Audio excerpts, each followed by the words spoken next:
이화령을 지나고 편의점에서 쉬다가 얼마 쉬지 못하고 금방 출발을 합니다. 현재 시간 새벽 3시가 되었습니다. 정말 아무것도 안 보이고요. 뒤에도 앞에도 아무것도 안 보입니다. 여기서 죽으면 정말 아무도 모르겠구나. 쉬지 않고 1시간 반을 더 달려보니 풍향묘에 나왔습니다. 문경을 조금 지나서 있는 동네고요. 영상에서 보시는 것처럼 앞에 거미줄이 굉장히 많습니다.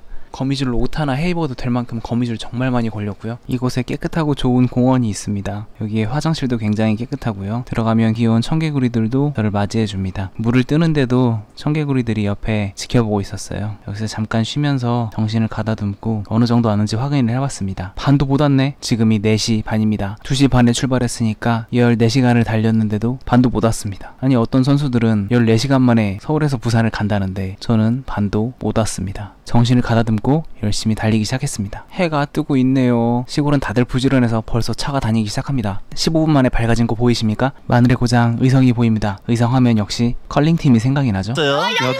밥이 너무 먹고 싶은 나머지 의성에 다 도착하기 전에 유정식당이라는 곳에 들어갑니다. 이곳 가격이 정말 혜자예요. 반찬은 어떻습니까? 엄청나죠? 이게 106,000원의 가격입니다. 서울이라면 상상도 못할 가격이죠. 먹고 나서 일어날 수가 없었어요. 너무 힘들어서 유정식당 아주머니 기침을 많이 하시던데 빨리 나으시기 바랍니다. 내 밥에 침 튄 건 아니겠지? 11시가 되었는데 벌써 미치도록 덥습니다. 등짝이 익을 것 같아요. 언덕은 과감하게 끌발을 합니다. 1시입니다. 도저히 자전거를 탈 수 있는 시간이 아닙니다. 이 시간에는 그냥 쉬어야 될 것 같습니다. 가까운 마을회관을 찾아서 무작정 달려갑니다. 친구가 저에게 보내준 사진 한 장입니다.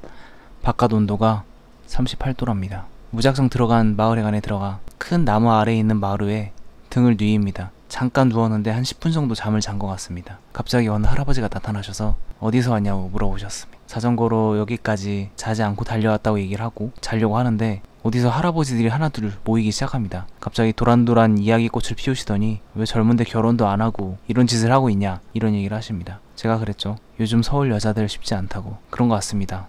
연애를 하는 것보다 혼자 자전거 여행 떠나는 게 훨씬 쉬운 것 같습니다. 연애를 하는 것보다 자전거 여행을 하면서 맛있는 거 사 먹고 돈을 쓰는 게 훨씬 절약되는 것 같습니다. 요즘 들어서 드는 생각인데 어렸을 때는 나이가 들면 그냥 결혼이 되는 건 줄 알았습니다. 자동으로 27살이 되면 짝을 찾아서 결혼이 되는 건 줄 알았습니다. 살다 보니 그게 아닌 것 같습니다. 나이가 30이 넘어가니까 꼭 그런 것 같지는 않습니다. 소개팅이나 선을 볼 때 제가 슈퍼스타 K처럼 면접 보는 줄 알았다고 했습니다. 할아버지들이 의외로 공감을 잘 해주셨고 얘기도 잘 들어주셨습니다. 할아버지 때는 그냥 마음에 들면 잡아드리면 된다고 하셨는데 요즘 그러면 큰일 난다고 제가 말씀을 드렸습니다. 할아버지들이 생각보다 요즘 문화에 대해서 많이 알고 계시고 많이 이해를 해주십니다. 하지만 하시는 말씀은 항상 이거죠.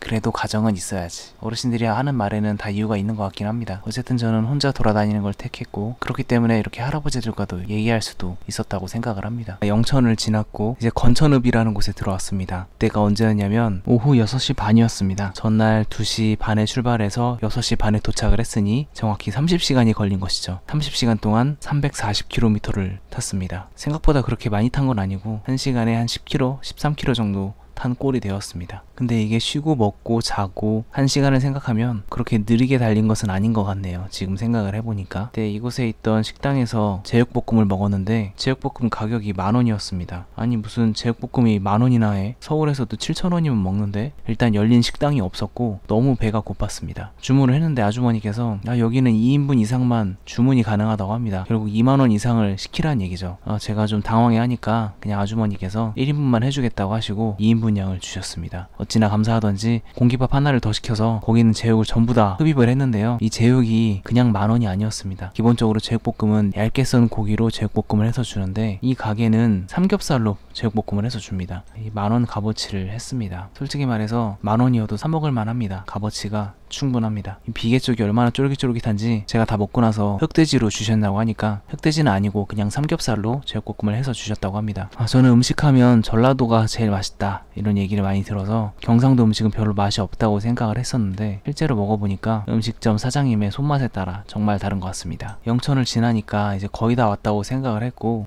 이제 조금만 달리면 부산이구나 라고 생각을 했는데 이것은 저의 큰 착각이었습니다. 벌써 2번째 밤을 맞이하고 있는 시간입니다. 밤을 한 번만 지나면 될 줄 알았는데 벌써 2번째 밤을 맞이하고 있었습니다. 저녁 8시가 다 되어갔고요. 아무리 달려도 양산이 끝나지가 않았습니다. 부산시 가기 전에 양산시가 규모가 어마어마한 것 같습니다. 양산에서 부산으로 가는 길목에 큰 언덕이 2개가 있는데 30시간 이상 잠을 자지 못하고 미친듯이 달린 상태에서 이 언덕을 넘으려고 하니까 정신력이 못 버티는 것 같았습니다. 근데 이게 또 배를 채우고 달리면 달려집니다. 그냥 정신력의 싸움인 것 같습니다. 몸이 힘든 건 어쩔 수 없는데 정신까지 나약해지면 못 달릴 것 같아서 제육볶음의 힘으로 미친듯이 달리기 시작했습니다. 이때 차들도 저녁이라 옆으로 쌩쌩 지나가는데요. 양산 끝자락에 다다랐을 때 갑자기 어디서 미친 개 3마리가 튀어나왔습니다. 이 미친 개 3마리가 저를 쫓아오는데 얼마나 무서웠는지 이 개 3마리가 진짜 사람 죽이는 줄 알았습니다. 달리는 페달에 머리를 부딪히고 한 놈은 떨쳐냈고 나머지 2마리는 앞뒤에서 포일 공격으로 저를 공격하는 것 같았는데 잠도 못 자고 너무 무서워서 풀 아우터로 놓고 미친듯이 페달링을 해서 겨우 쫓아냈습니다. 이 개들이 보통 달리기 속도가 아니었어요. 제가 평소 23으로 달리고 있었는데 23, 25 정도로 달리고 있었는데 개들이 이걸 쫓아옵니다. 이렇게 위기를 넘기고 나서 부산시에 도착을 합니다. 부산이다. 이때 시간이 몇 시냐? 12시를 지났습니다. 12시 20분이